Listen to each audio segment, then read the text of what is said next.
श्रीमद् भागवत महापुराण दसम स्कंद 90वां अध्याय।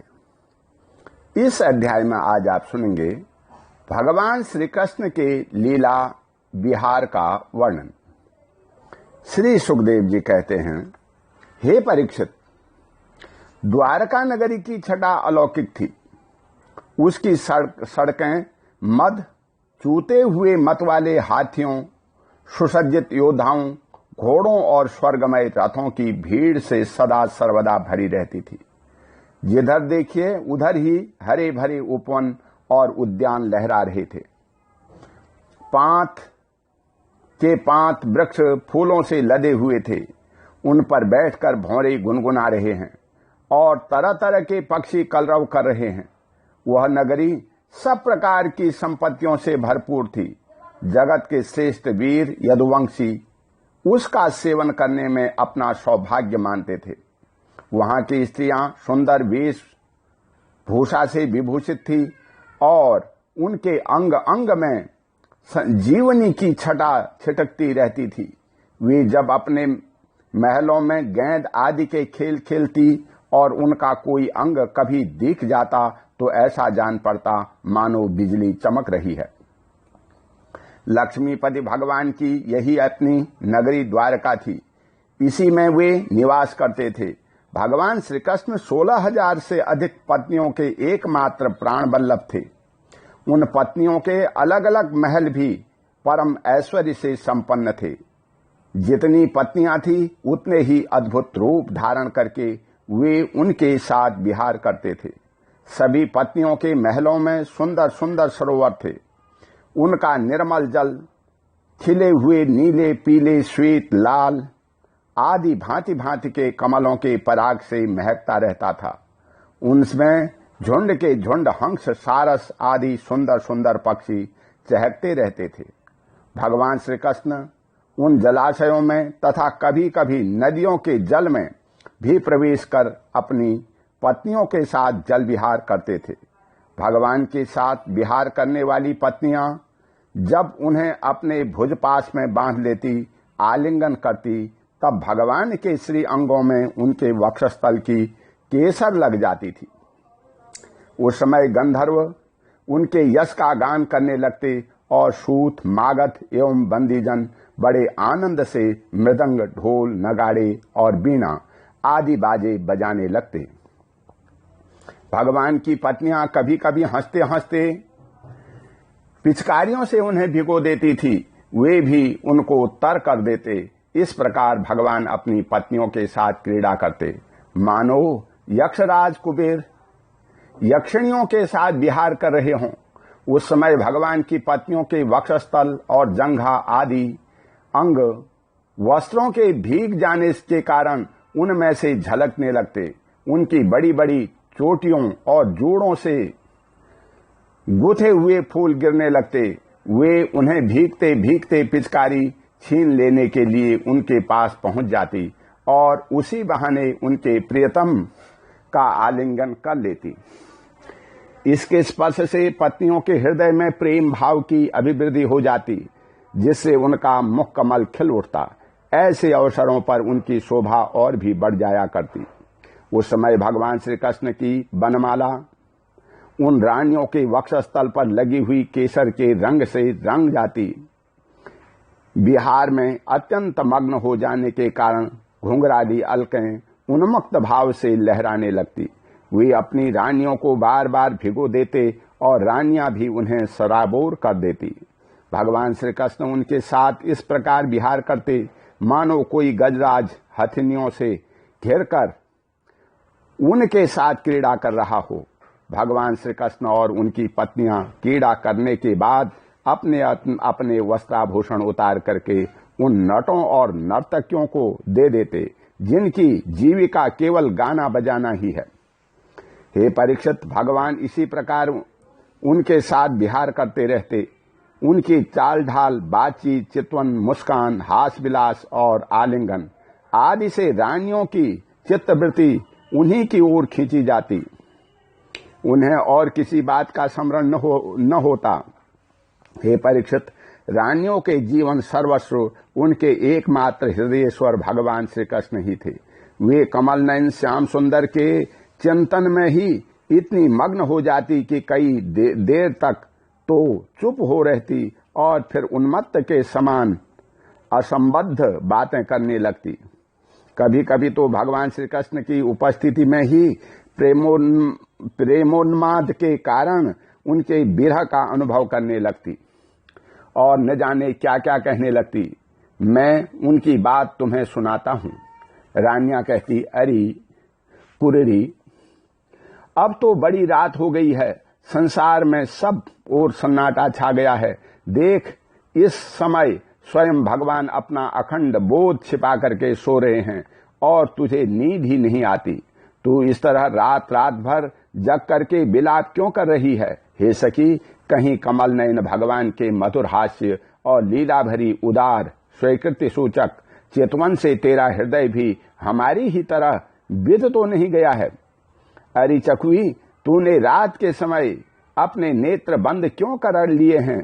क्या तेरे पतिदेव कहीं विदेश चले गए हैं कि तू इस प्रकार करुण स्वर से पुकार रही है? हाय हाय, तब तो तू बड़ी दुखनी है। परंतु हो न हो तेरे हृदय में भी हमारे ही समान भगवान की दासी होने का भाव जग गया है। क्या अब तू उनके चरणों पर चढ़ाई हुई पुष्पों की माला अपनी चोटियों में धारण करना चाहती है? अहो समुद्र, तुम निरंतर गरजते ही रहते हो। तुम्हें नींद नहीं आती क्या? जान पड़ता है तुम्हें सदा जागते रहने का रोग लग गया है।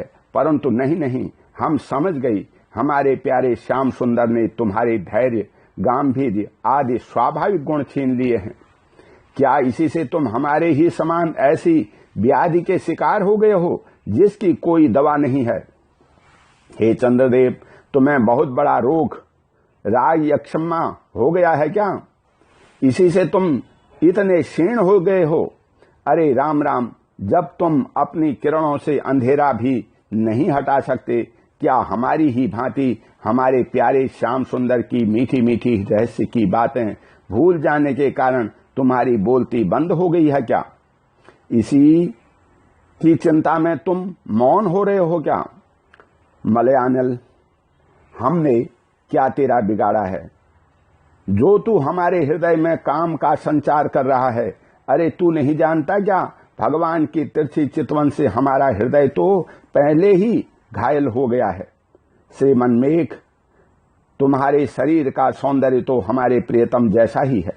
अवश्य ही तुम यदुवंश शिरोमणि भगवान के परम प्यारे हो, तभी तो तुम हमारी ही भांति प्रेम पास में बत करके उनका ध्यान कर रहे हो। देखो देखो, तुम्हारा हृदय चिंता से भर रहा है। तुम उनके लिए अत्यंत उत्कंठित हो रहे हो, तभी तो बार बार उनकी याद करके हमारी ही भांति आंसू की धारा बहा रहे हो। श्याम घन, सचमुच घनश्याम से नाता जोड़ना घर बैठे पीड़ा मोल लेना है। रे कोयल, तेरा गला बड़ा ही सुरीला है। मीठी बोली बोलने वाले हमारे प्राण प्यारे के समान ही मधुर स्वर से तू बोलती है। सचमुच तेरी बोली में सुधा घोली हुई है, जो प्यारे के विरह से मरे हुए प्रेमियों को जलाने वाली है। तू ही बता, इस समय हम तेरा क्या प्रिय करें? प्रिय पर्वत, तुम तो बड़े उदार विचारशील हो। तुमने ही पृथ्वी को भी धारण कर रखा है। न तुम डोलते हो, न हिलते हो और न कुछ कहते सुनते हो। जान पड़ता है कि किसी बड़ी बात की चिंता में मग्न हो रहे हो। ठीक है ठीक है, हम समझ गई। तुम हमारी ही भांति चाहते हो कि अपने स्तनों के समान बहुत से शिखरों पर मैं भी भगवान श्याम सुंदर के चरण कमल धारण करूं। समुद्र पत्नी नदियों, यह ग्रीष्म ऋतु है। तुम्हारे कुंड सूख गए हैं। अब तुम्हारे अंदर खिले हुए कमलों का सौंदर्य नहीं दिखता। तुम बहुत दुबली पतली हो गई हो। जान पड़ता है जैसे हम अपने प्रियतम श्याम सुंदर की प्रेम भरी चितवन न पा करके अपना हृदय खो बैठी हैं और अत्यंत दुबली पतली हो गई हैं, वैसे ही तुम भी मेघों के द्वारा अपने प्रियतम समुद्र का जल न पाकर ऐसी दीनहीन हो गई हो। हे हंस, आओ आओ, भले आए, स्वागत है। आसन पर बैठो, लो दूध पियो। प्रियहंस, श्याम सुंदर की कोई बात तो सुनाओ। हम समझती हैं कि तुम उनके दूत हो।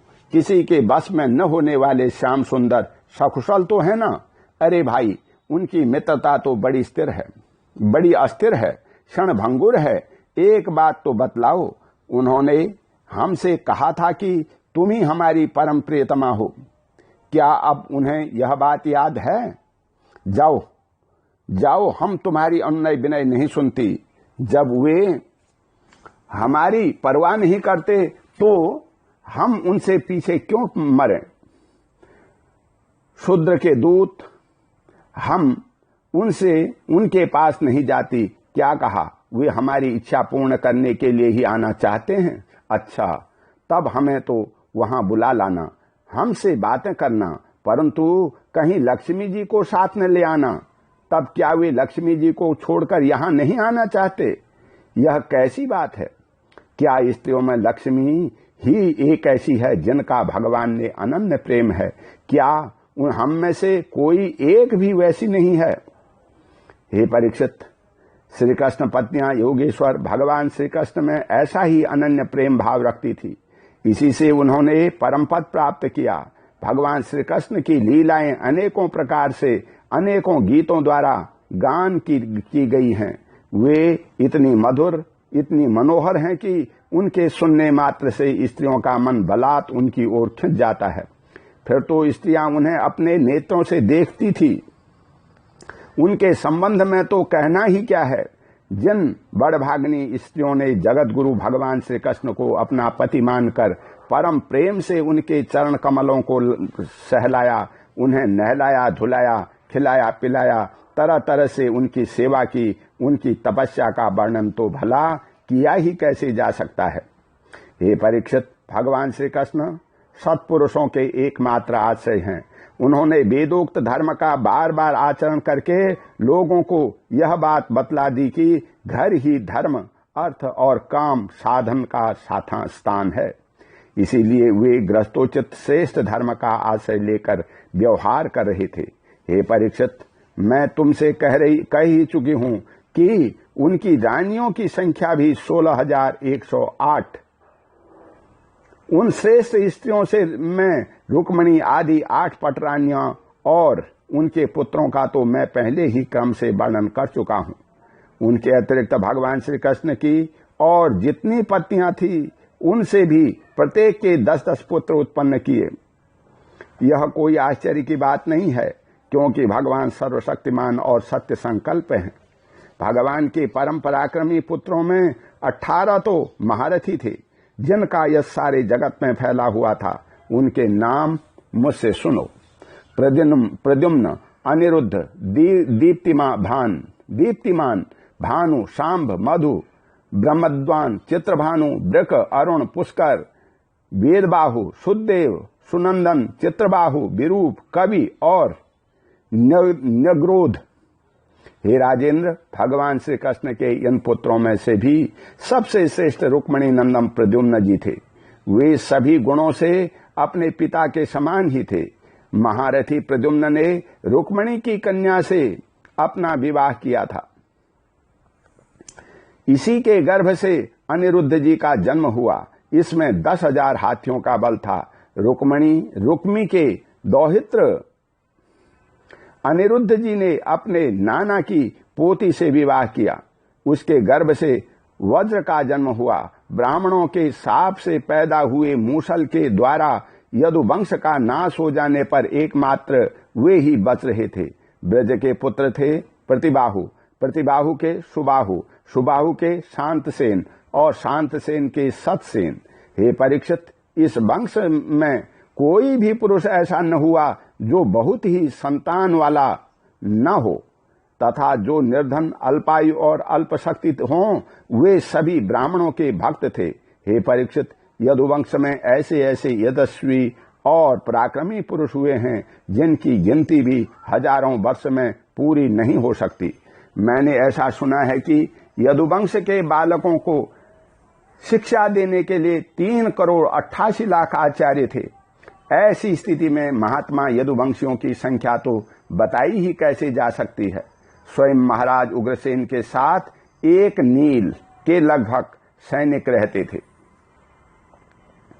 हे परीक्षित, प्राचीन काल में देवासुर संग्राम के समय बहुत से भयंकर असुर मारे गए थे।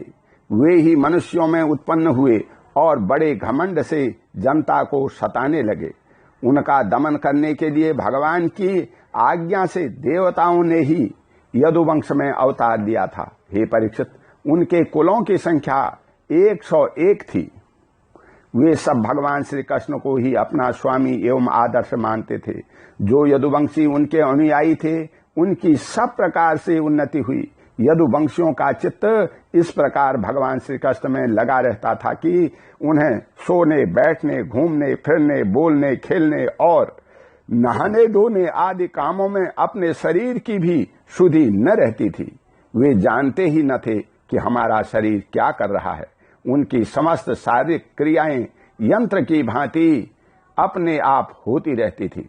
हे परीक्षित, भगवान का चरण धोवन गंगा जी अवश्य ही समस्त तीर्थों में महान एवं पवित्र है, परंतु जब स्वयं परम तीर्थ स्वरूप भगवान ने ही यदुवंश में अवतार ग्रहण किया, तब तो गंगा जल की महिमा अपने आप ही उनके सुयश तीर्थ की अपेक्षा कम हो गई। भगवान के स्वरूप की यह कितनी बड़ी महिमा है कि उनमें से प्रेम करने वाले भक्त और द्वेष करने वाले शत्रु दोनों ही उनके स्वरूप को प्राप्त हुए। जिस लक्ष्मी को प्राप्त करने के लिए बड़े बड़े देवता यंत्र करते रहते हैं, वे ही भगवान की सेवा में नित्य निरंतर लगी रहती हैं। भगवान का नाम एक बार सुनने अथवा उच्चारण करने से ही सारे अमंगलों को नष्ट कर देता है। ऋषियों के वंशजों में जितने भी धर्म प्रचलित हैं, सबके संस्थापक भगवान श्री कृष्ण ही हैं। वे अपने हाथ में कालस्वरूप चक्र लिए रहते हैं। हे परीक्षित, ऐसी स्थिति में वे पृथ्वी का भार उतार देते हैं। यह कौन बड़ी बात है? भगवान श्री कृष्ण की समस्त जीवों के आश्रय स्थान हैं। यद्यपि वे सदा सर्वदा सर्वत्र उपस्थित ही रहते हैं, फिर भी कहने के लिए उन्होंने देवकी जी के गर्भ से जन्म लिया है। यदुवंशी वीर पार्षदों के रूप में उनकी सेवा करते रहते हैं। उन्होंने अपने भुजबल से अधर्म का अंत कर दिया है। हे परीक्षित, भगवान स्वभाव से ही चराचर जगत का दुख मिटाते रहते हैं। उनका मंद मंद मुस्कान से युक्त सुंदर मुखारबिंद ब्रजवासियों और पूर्व स्त्रियों के हृदय में प्रेम भाव का संचार करता रहता है। वास्तव में सारे जगत पर वही विजयी हैं। उन्हीं की जय हो, जय हो। हे परीक्षित, प्रकृति से अतीत परमात्मा ने अपने द्वारा स्थापित धर्म मर्यादा की रक्षा के लिए दिव्य लीला शरीर ग्रहण किया और उसके अनुरूप अनेकों अद्भुत चरित्र का अभिनय किया। उनका एक एक कर्म स्मरण करने वालों के कर्म बंधनों को काट डालने वाला है। जो यदुवंश शिरोमणि भगवान श्री कृष्ण के चरण कमलों की सेवा का अधिकार प्राप्त करना चाहे, उसे उनकी लीलाओं का ही श्रवण करना चाहिए। हे परीक्षित, जब मनुष्य प्रतिक्षण भगवान श्री कृष्ण की मनोहारिणी लीला कथाओं का अधिकाधिक श्रवण, कीर्तन और चिंतन करने लगता है, तब उसकी यही भक्ति उसे भगवान के परम धाम में पहुंचा देती है। यद्यपि काल की गति के परे पहुंच जाना बहुत ही कठिन है, परंतु भगवान के धाम में काल की दाल नहीं गलती। वह वहां तक पहुंच ही नहीं पाता। उसी धाम की प्राप्ति के लिए अनेक सम्राटों ने अपना राजपाट छोड़ करके तपस्या करने के उद्देश्य से जंगल की यात्रा की है। इसलिए मनुष्य को उसकी लीला कथा का ही श्रवण करना चाहिए। इति 10th स्कंद उत्तरार्ध समाप्त। हरि ओम तत्सत। ओम शांति। बोल श्री कृष्ण भगवान की जय।